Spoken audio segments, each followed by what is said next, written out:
We've come to the moment where you've all been waiting for. This is our special presentation today. Mike Stack's going to talk to us about ringing in the new year safely. We've come through 2024. We're a little bit battered and bruised after 2024, but we got a whole new year and we're ready to get started again. Mike, what do we need to do to be ready for 2025? Yeah, you make a good point that we came a little battered and bruised, right?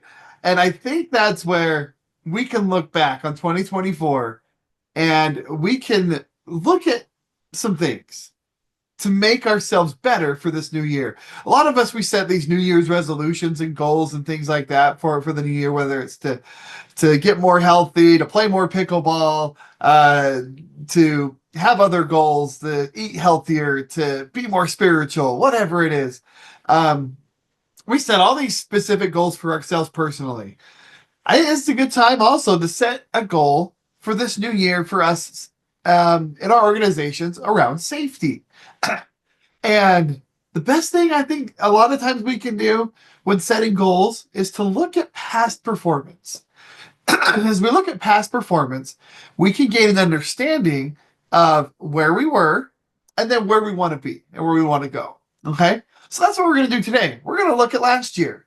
We're going to look at 2024 in retrospect. And we're going to see, okay, where did we come from? But where do we want to go? Where do we want to go here in 2025 to have a safer year than we did in 2024? So as we look back at 2024, we saw about 900 claims come through the trust around workers' compensation. Somebody out there getting hurt while they were working on the job. Okay? Of those, this pie chart here represents about 73% of all of those injuries. Mike, Okay, our number one here is strength. 190, sorry. Your presentation. What's that? We're not seeing your presentation. You're not seeing my presentation. Don't worry, it's the first time I've ever been on Zoom in the new year, so. We make it all work here. That's right. There, we got it. How about now? We looking okay now? Got it. Thank you. Okay, thank you. So yeah, as we look at this chart here, 194 strains happened in 2024. So strains being number one, that's not necessarily an outlier. Okay, that is something we generally see across all years that we look at the trust is strains at work are our number one at cause injury. If they're not number one, they're in the top 5 to 2 or 3. Okay, these others here struck injured by 154 injuries there. Slips and falls, 146. Cuts and punctures, 97. And then this miscellaneous other. This miscellaneous other could be a combination of one or more type of these injuries as they get lumped together. But what we're going to do today is we're just going to go through each of these sections. Strained, struck or injured by, slips and falls, cuts and punctures, and take a deeper dive into each one of these specific injury types, see who they happen to and why they happened, and what we can do in this new year to be better. What we can do this new year to be more safe and avoid some of these injuries that we see here. Okay, so as we look at this first graph here, you'll see 4 of these graphs here today, one for each of these sections. And so let's kind of real quick go through what we're talking about with this graph here. The dotted line graph that you see here represents the amount of claims that we had. Okay, and that claim count, as you see that number on the right-hand side of the screen, okay, that black dot on those lines corresponds to those numbers. So you can see how many claims we had, frequency, how many actual numbers of claims we had this year in these specific years of employment that you see down here at the bottom of the screen. So this one is how long somebody has been employed at their current position when they got injured. Okay. And then the bars that you see behind, that's how much it actually costs. Okay. That's how much each of these injuries are costing the members, costing you when you get hurt. So as we look at this, we can see that the vast majority of all the strains that happened last year were of those workers who were employed less than a year or between 1 and 4 years. Okay. Vast majority is there in that area. But then you can see we drop off. The numbers kind of drop off. The claims start to go down. But then we see an uptick here in this 15 to 24 years of employment group. Those folks who have been working in the organization for a long period of time, 15 to 24 years, we see an uptick. Those experienced workers. Now, why is that, do you think? Think about that as we go through today, because you'll see some interesting trends as we go through these graphs and we look at some of these numbers. Okay, so as far as strains go, though, number one, number two, the less than 1 year, 1 to 4 years. We kind of expect that, right? Those are the people getting hurt. Those are those folks who just don't have the experience yet. They may not know exactly what they're doing. We needed a warm body. And so we just stuck them out there without giving them enough training. Maybe it's that kind of thing. Or maybe it's they're a young kid, a 22-year-old who thinks they're invincible and nothing can hurt them. They're not going to get hurt because their bodies will bounce back. Hey, those are those people that are getting those strains. All right. So let's take a look at the next graph. The next graph tells us the average age of those folks who are getting those strains. Again, the dotted line graph, okay, that represents the actual claims, the frequency. The bar graph measures severity, or how much it actually costs. And then you can see on the bottom what each different age group that we have here. Okay. So our largest age group, again, that 26 to 35-year-olds. That's our largest age group who are getting those strains, 26 to 35. Now, could that be because the 26 to 35-year-olds and the 36 to 45-year-olds, they represent the majority of the workforce? It's possible. The 18 to 25 and the 1 to 17-year-olds, they're not going to represent as big of a piece of the pie as the 26 to 35 and 36 to 45, which may be why we see more claims happen there. Okay, but as you can see, how much they cost. The 46 to 55-year-olds cost a lot more. Hey, and why is that? That's just because as we get older, okay, we're all a year older this year. As we get older, things break down more, and it costs more to put us back together. We don't bounce back like we did when we were 22 years old. Okay, so if we get hurt in the between the ages of 46 and 55, it's gonna take some time, some money, and a lot of pain to put us back together. So we got to avoid these things. So how did these injuries happen? How did these strains happen? Well, this last year, 35%, the overwhelming majority were from lifting. Overwhelming majority were lifting injuries where we saw strains. Okay. 8% were pulling injuries, pulling on something, pulling something towards you. 8%, 6% were carrying, and another 6% were twisting or bending type of injuries that caused a strain. Okay. Now I realize these numbers don't add up to 100%, but all the rest of them, there were 8 or 9 other categories that were in the 3% to 5% to 2% range. Okay, I just didn't put them on here because these ones here are the big hitters, especially those lifting injuries. That 35% of our strains happen because of lifting. So what can we learn from that? What can we learn here in 2025 to go forward and do better? Well, here's our techniques we can learn. Proper lifting technique. Okay, using the proper lifting technique and engaging the large lower leg muscles in your body to help lift heavy objects. We did a webinar a couple of months ago on ergonomics. I encourage you to go back and take a look at that on our YouTube channel or in the Treliant system. Check that out, because that gives us a lot of these good prevention techniques that we can do to avoid these silly strains that we're coming upon, especially those that are brought about by lifting. Okay, we have to make sure we warm up and we stay fit and stay loose. What that means is we got to stretch. Got to stretch before we go out and do work. We have to get our bodies ready to work and do the things we need it to do. We have to listen to our bodies. Again, we're all a year older this year. Listen to your body. Tell yourself it's okay to not be able to do things that I could do 10 years ago today. I'm not 22 anymore. I can't do the same. I'm going to be 42 this year. 20 years ago, I could do some of the things that I can't do today. Okay, and that's okay. That's okay to tell ourselves that. Use mechanical assistance whenever we can when we lift things. Whether that's using a dolly, using a hand cart, using something to help you carry something. Okay, even if it's just a short distance from your vehicle into the office, from your vehicle to the job site, use a cart, use a dolly, use a hand cart, use something that's going to help take the pressure off of your lower back and off of your knees and your shoulders and things so you're not lifting and carrying heavy objects around that are going to cause these silly little strains. The biggest thing we can do, though, to help prevent strains, especially from lifting, is this last point here, is to ask for help. Okay? And we hit this really hard in this ergonomics training that we did. But this asking for help, God, this is the thing that is going to help make most of these strains go away. Let's make 2025 the year where we look for opportunities to be proactive. If we see a team member who is going to go lift something, let's take it upon ourselves to go and help that person. Go help them out. Help them lift that heavy object or even that light object. Help them lift. Okay?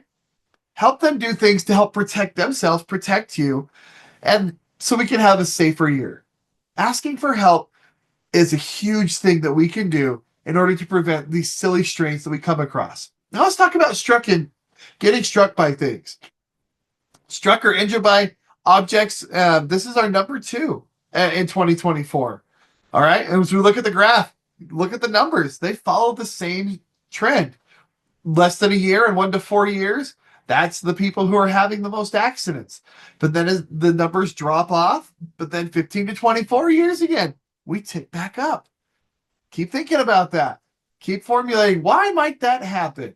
15 to 24 years on the job, we're getting hurt again. We went down for a number of years, but now we're getting hurt again in that 15 to 24 year range. Okay? As far as age and the age of the folks, we're averaging about 36 years of age of those who get struck. 18 to 25-year-olds and 26 to 35-year-olds. God, you guys are right on par, aren't you? Right next to each other as far as it goes to getting struck or injured by something. Okay, but again, 46 to 55-year-olds, you can see how much more they cost. How much more it costs when we're 46 to 55 because we just don't go back together as easy. As we talk about the mechanisms of injury, where people got struck or injured by, okay, the bad guys, the bad girls, count for 22%. These are folks out on the street with our law enforcement officers, saw a lot of law enforcement injuries. Okay, 22% were those bad guys or bad girls in a jail, out on the street, getting punched, getting hit or kicked or grabbed or thrown or something like that. Okay, that's where 20, almost a quarter of these struck by injuries came by. Another 17% though came from objects falling. You're walking by somewhere and an object falls on you, or you bump something and the object falls now onto your foot. Okay, or you lift an object. You're lifting up a box and you drop the box on your foot, or you drop it on your hand. Motor vehicle accidents accounted for 11%. Okay, 11% being struck or injured by in a motor vehicle. Stationary objects. You ran into something. Okay, if this graph was looking at my 10-year-old, okay, that stationary object would be about 98% because the kid can't seem to walk through a door without hitting the door frame. Okay, so getting hit by a stationary object about 10%. This one here, defensive tactics training, about 6% of all the struck by or injured by were because of defensive tactics. So what do I mean by defensive tactics training? This is our fantastic law enforcement professionals out there. They do such a great job of protecting us, but in order to protect us, they've got to go through training. They've got to go through training to protect themselves, to protect the public, and that's what this defensive tactics training is. And 6% of all the injuries that we saw and struck or injured by were as a result of this defensive tactics training. Now, we'll talk about that here in just a minute on what we can do to eliminate that number, because I think we can do some things to help to eliminate that. And these are some of those things. I put tasers on here because, guys, staying out, we should use any kind of non-lethal force that we can against those bad guys who are trying to hurt us. Don't result in that hand-to-hand combat. Okay, getting too close to somebody or whatever. That's why you have the taser. That's why you have the mace or the spray that you use. Okay, use those objects. Use those things. It's going to help and keep you away from the bad guys, keep you away from getting hurt. You saw a quarter of our injuries were because of the bad guys. Okay, we got to do better. Got to do better in keeping away and using the materials that have been provided to us. Make sure we secure and store our loads. Okay, so those things that we're carrying, so we're not going to drop them. We're not going to trip over things. We're not going to bump into something and have a box fall on our head. Got to make sure we store and secure our loads better. Defensive driving, we recommend at least every 2 years, everyone go through a defensive driving course, if not every single year. Okay, make sure that seatbelts are a constant thing inside of the motor vehicles. Inside of our driver qualification policy, God, we should have a clause in there that says seatbelts always have to be worn when operating our motor vehicles. Same thing while operating heavy equipment and forklifts. If there's a seatbelt on that seat, you got to wear it. Okay, that should be a non-starter. If somebody's not wearing their seatbelt, it's a non-starter. You can't drive the vehicle. All right. Proper personal protective equipment, things like safety glasses and hard hats, are absolutely important to avoid some of these silly little injuries. Now, this training for muscle memory only, this is where we talk about defensive tactics training. Okay. A lot of defensive tactics training, it's training so that they can, if there's a bad guy and they're doing something that we need to protect ourselves or the public, we need to be able to subdue this victim or subdue this person or protect ourselves. Now we have to train for that, obviously, but we should only be training for muscle memory. So that when we're in that situation, our muscles and our brain knows where to fire in order for us to protect ourselves or the public. Okay. So I've talked to a lot of chiefs around the state.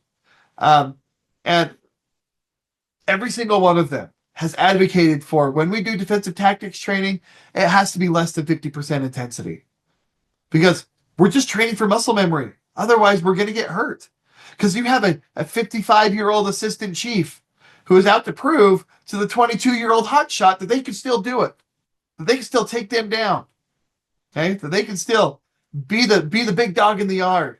Okay, and that's when we get hurt, and that's when we get injured.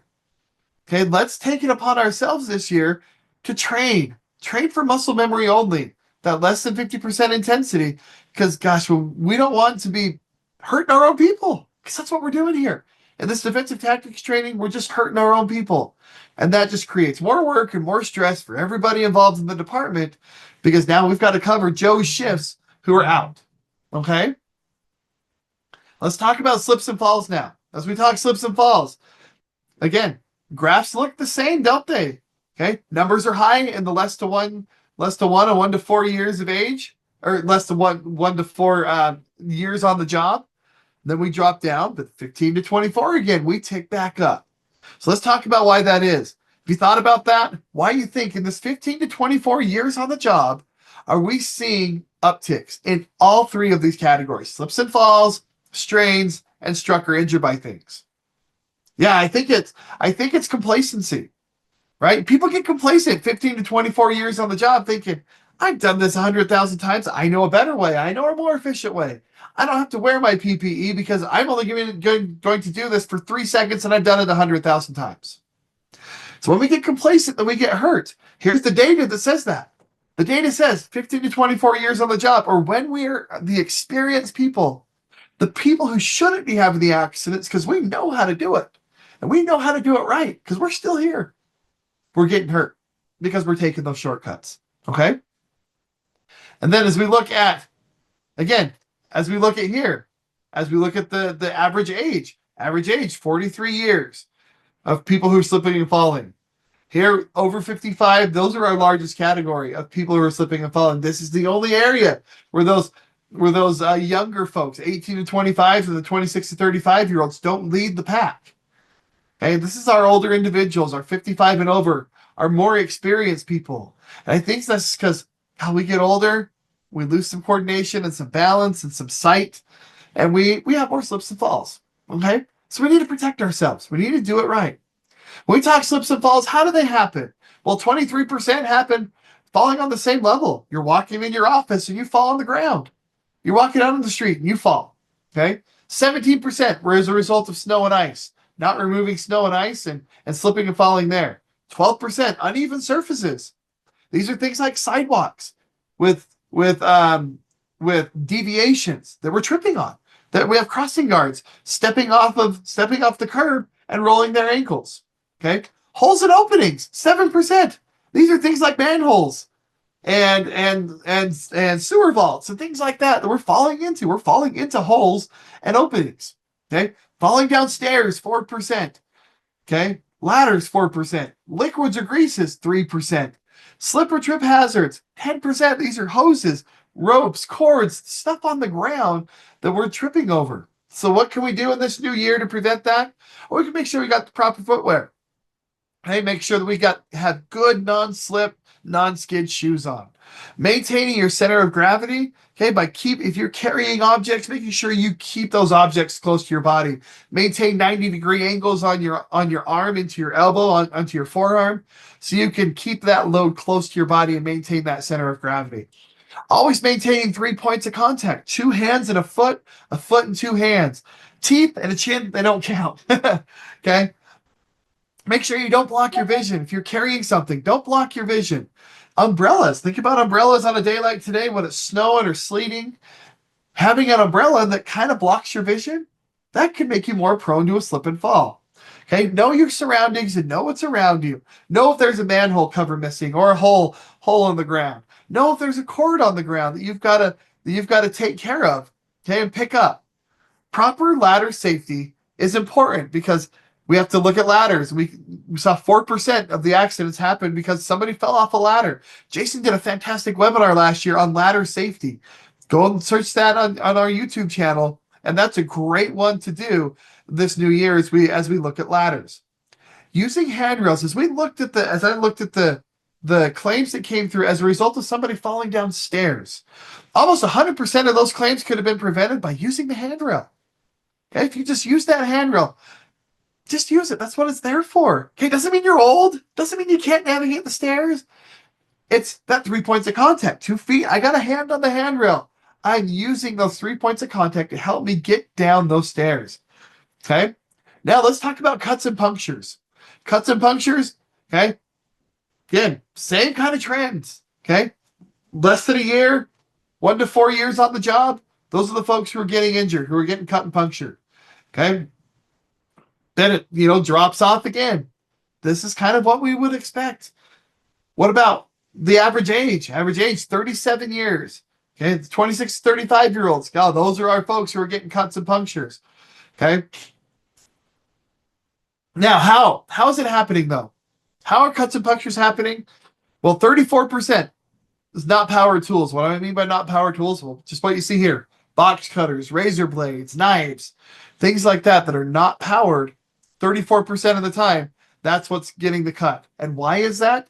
Many times it's because the blade isn't sharp enough.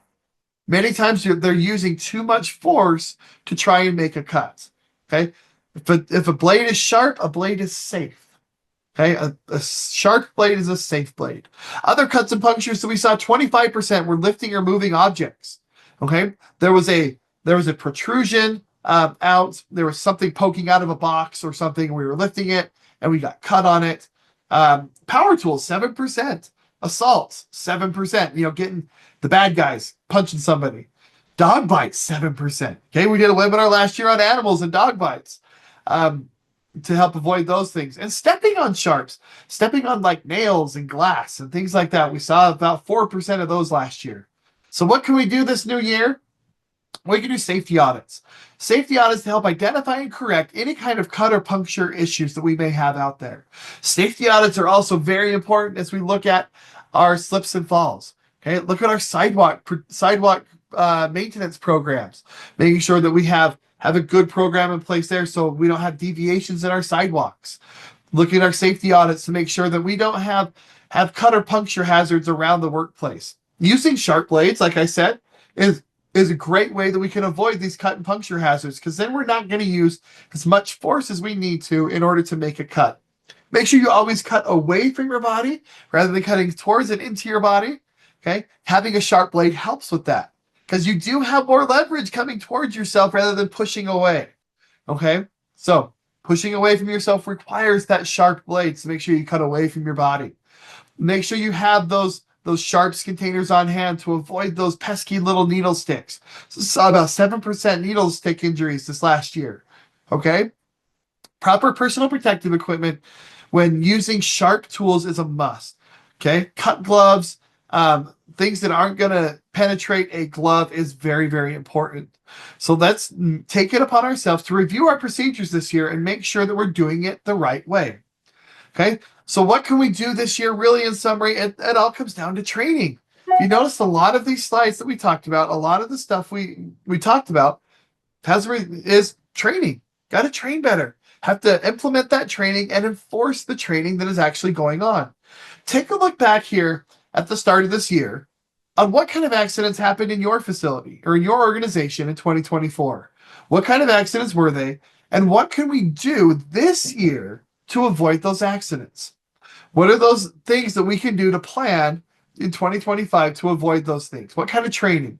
And then we're going to repeat steps 1 through 3 all year long. Train, implement, and enforce. Because if we do these things, if we train well, if we then implement that training and then enforce the training and the protocols that we have, okay, things like making sure that the hoses are picked up, making sure that we follow our safety protocols, making sure we only train at 50% intensity, okay, we're going to avoid these accidents here in 2025 that we saw in 2024. We can make ourselves safer and we can do better this year than we did last year. Okay. That's all we got for you today. Are there questions or comments out there, Jason? Folks, if you got questions or comments, please type those into the chat box. We don't have any right now. So we'd love to hear those questions and comments. Mike hit you with a ton of statistics that in my mind are pretty sobering, right? Wow.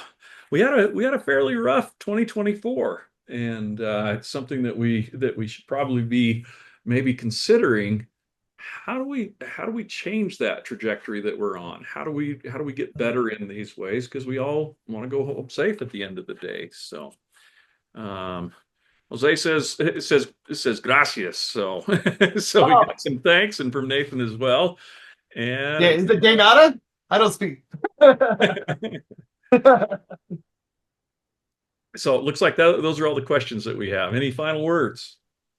No, I think Jason says this all the time, but he says just do it right every single time, so you can go home safe at the end of the day. And that's what we want to do. Just let's make sure we do it right here in 2025 every single time, so we can go home safe. Learn from our mistakes in 24. Made mistakes. I made mistakes. Things we can learn from, and let's get better here in 2025, so we can go home safe.